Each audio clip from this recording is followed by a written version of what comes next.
I think it's the most exciting thought to me is that your best work is always ahead of you. And so that's something I think I'll always kind of continue to chase.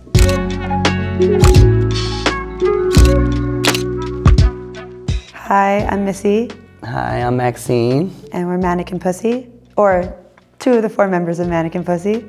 And we're here today to talk to DIFFUS about our new album, I Got Heaven. Describe your new record in 3 words. Lustful, desirous, horny. Are those all 3 different ways of saying the same thing? I think they are. There's not love on this record. No. No? No. Okay. It's like the aftermath of it, and when you find yourself alone, and that's why you're desirous of something again. How do anger and horniness work together? I mean, they're kind of similar, are they not?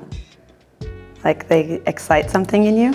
It's a reaction to something that gets you amped up, in a way. Is anger always destructive? I mean, I think to build something new, you have to have a bit of a destructive moment. Like, to tear something down means that you are allowing something brand new to be built in its place. So I think, I don't know, it's a cycle of those 2 things. What is your idea of heaven? Heaven is this planet that we already have. I think heaven is this earth. You and me and her and everyone in this room, and it's the trees and it's the animals and it's the rivers and the lakes and everything that's natural and beautiful. So it's like we already have heaven here, and yet some people are just hell-bent on destroying it. I'd say heaven is like the ideal place that we want the earth to be. How do your personal relations influence the way you make music? Maxine and I have been friends for a very long time, like 8 years or something, and from the first day that we met, we started making music together.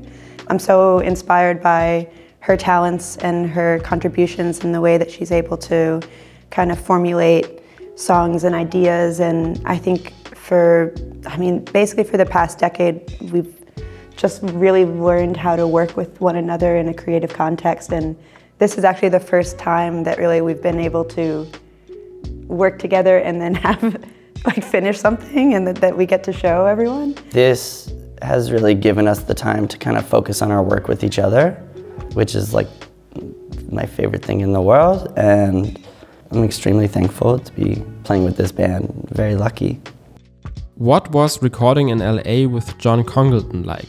It was an interesting experience because it was the first time we just had kind of this person sitting there, listening to us come up with ideas on the spot, and then being able to interject as to like, ooh, that's something, or like, yeah, let's follow this idea, or maybe let's like move on to something else, and almost like having a conductor for a writing session. His input was, I think, so valuable to us. Within that session that we did with him, I think we left with 17 songs, and then our kind of like assignment was, okay, now figure out what of this batch of 17 songs is the album.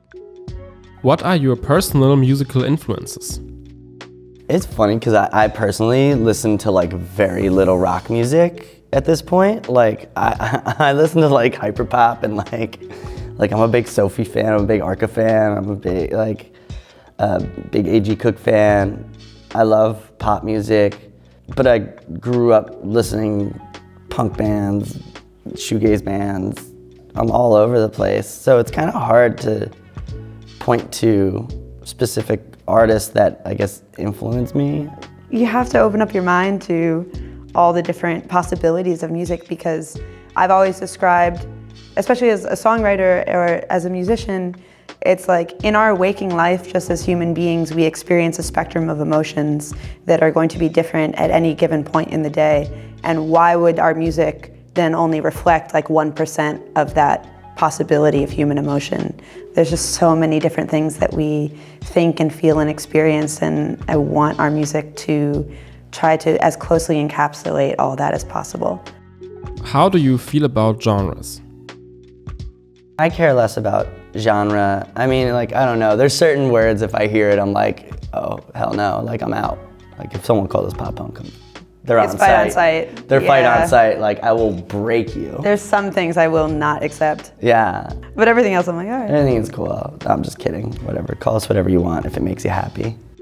What do you enjoy about being in a band and creating collectively? I think that just like your ideas are amplified and made better by the more talented people that you invite into that process, and the more open-minded you are that someone might be able to take something that you've started to create and be able to kind of like pull on the strings of that idea and pull it out to be the best that it could possibly be.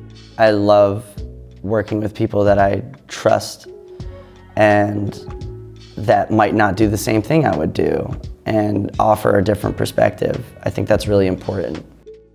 Has your approach to making music changed over the time?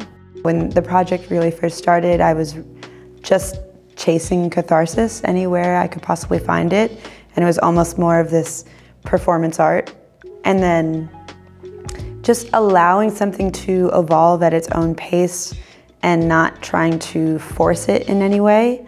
I think it has been a pretty remarkable practice when you look at like a decade of work and dedication to something, to see what's possible to be built, to see the type of people that come into your life when you are so dedicated to the practice of making art and also bringing people together. I think it's the most exciting thought to me is that your best work is always ahead of you. And so that's something I think I'll always kind of continue to chase.